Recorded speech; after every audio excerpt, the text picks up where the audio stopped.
How you doing, Chief? Great, how you doing? My name's Matthew Troxler. I'm a student at Guilford Technical Community College. This is Battalion Chief Guy with Reedsville Fire Department. I'm here today to have an interview with him, and the reason I'm here is for my communications class. First of all, I'd like to mention that the interview is going to be several minutes. So to begin, I'd like to ask you about your place of employment.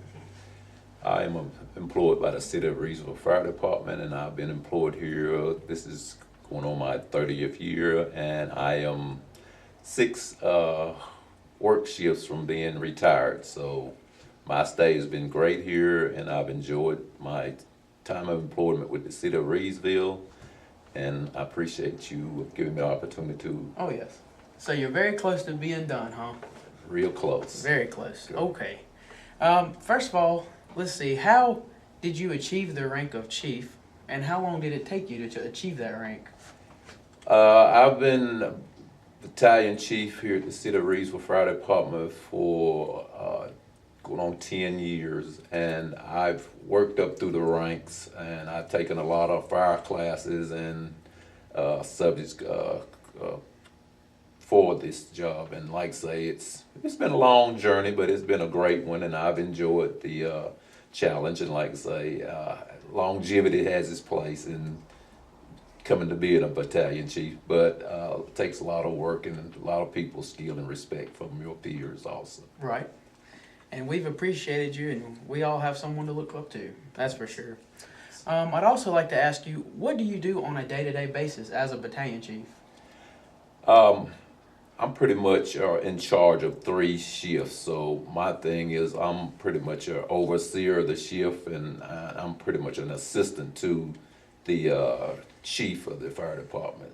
And like I say, I'm what you would say probably assistant chief. Okay. And my day-to-day work pretty much is just more or less paperwork. And then like I said, we had a fire or some incident, then I'm the incident commander, and like I say, I'm in charge of getting these guys and setting up the scene and making sure everybody get their job done, and make sure we all get it done safe and get back here to the station and back to our families the next day. So your job is to overlook everyone and keep everyone safe on the scene of an incident, basically? Yes, okay. That's correct. Okay. How would you respond to someone that says firefighting is not a demanding everyday job?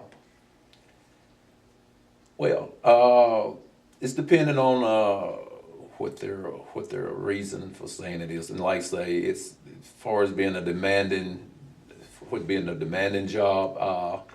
That could be true, but it's a job that very few people can do and will accept to do, because like I say, we're the people that's running into incidents where people are running away from, and it's not a job for everybody. It's got this fire department, firefighter job has got to be a job that you that's bred to do, and like I say, it's something you got to, your people that your families got to realize that it is a dangerous job, and it's one of the jobs that's you got to take very serious, because like I say, our thing is protecting people and their property, and the big thing is making sure we are protecting ourselves and that we are able to do the job effectively and efficiently without causing harm to ourselves. Right. Okay.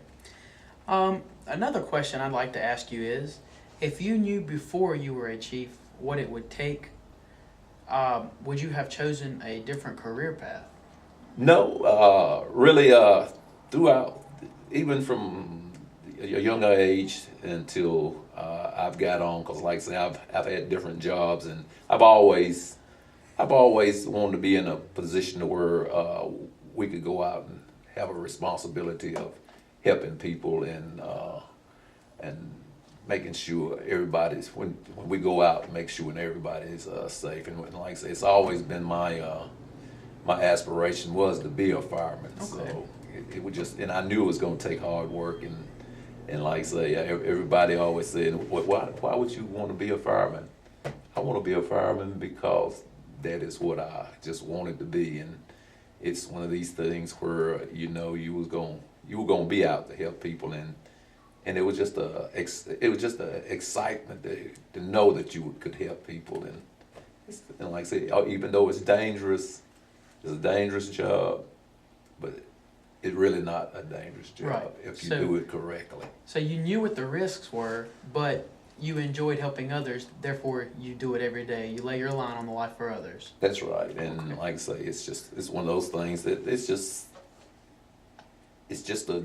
something that you got to want to do. It's not a job where you go to work 8 to 5. You working 24 hours and you're away from Right. your family, and you're with different people Uh-huh. in close communication with different people all the time. So, you know, you got to be able to have that kind of attitude where you can enjoy what you're doing and enjoy the people that you're doing it with. Right. Okay, that's good. Chief, I want to ask you, what do you think are the most important goals for this station and the firefighters at this station? Our goal here at this station, well, at all three, I would say three. I'm here. I've been here for 29 years, so I really this station is. I'm probably the only one that ever worked to the state at this station for going on to 30 years that I've been here. Well, Right. 29 plus my year of sick leave, but our thing here is to make sure everything that's that we do the inspections, and we go out and do different Public- A lot public of public service assignments, public right? service. That's right. Okay. And like I say, we pretty much try to sell ourselves as a commodity. Uh-huh. And to do that, there you got to sell yourself as a commodity. It's got to be something that the people are gonna see, Right. and something that you can sell to the people. It's just Right. like selling a car or anything. You got to be able to sell what you do to the public. Right. Because they think, a lot of times they thought that all the firemen did was come in and play cards, Uh-huh. and watch TV, Watch and then TV and eat. and eat, then go back upstairs at night and go to sleep. Oh, But yes. that's not what that may have been the old way we do things, but now things are so complicated and different. All sorts of things are out there now. We used to just be firefighters, but now we are EMTs. We do extrication. Anything that's got to do with emergencies now, the fire department does it. So we're Right. pretty broad based now than we used to be. Right. And so you say, instead of just fire calls, you all also run medical calls as an EMT or as an ambulance would. Mm-hmm. Okay, that's very interesting as well. I'm going to ask you one more question, Chief. What is your advice to firefighters that are very young and others who want to join the first responder community? What is your advice to them? My advice to them is start out young, and because when you come into the fire departments to get a job, they don't look at what you did last year.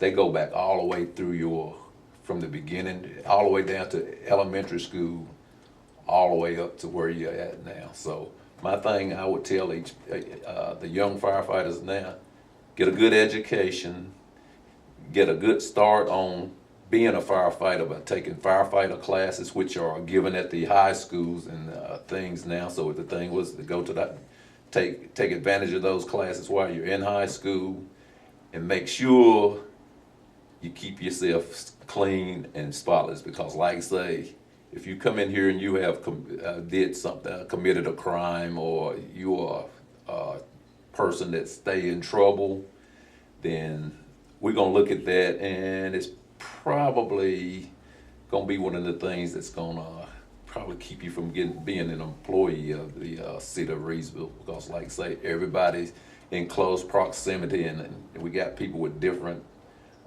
attitudes, and everybody's not natured alike. So if you come in and you're one of these hotheads or just don't get along with people, then it's gonna be hard for you to be a fireman. Because, like I say, it's a family atmosphere, and I know your family fighting, but it's got to be one of those loving fights. Right. Where you can say something, then 2 minutes later you can sweep it up under the table and get back to business Right. as usual. Well, yeah, most of the time it's very important to not let things at home come into your workplace. Yes. So that's very interesting, and I really appreciate you taking the time to have this interview with me, and this will conclude it.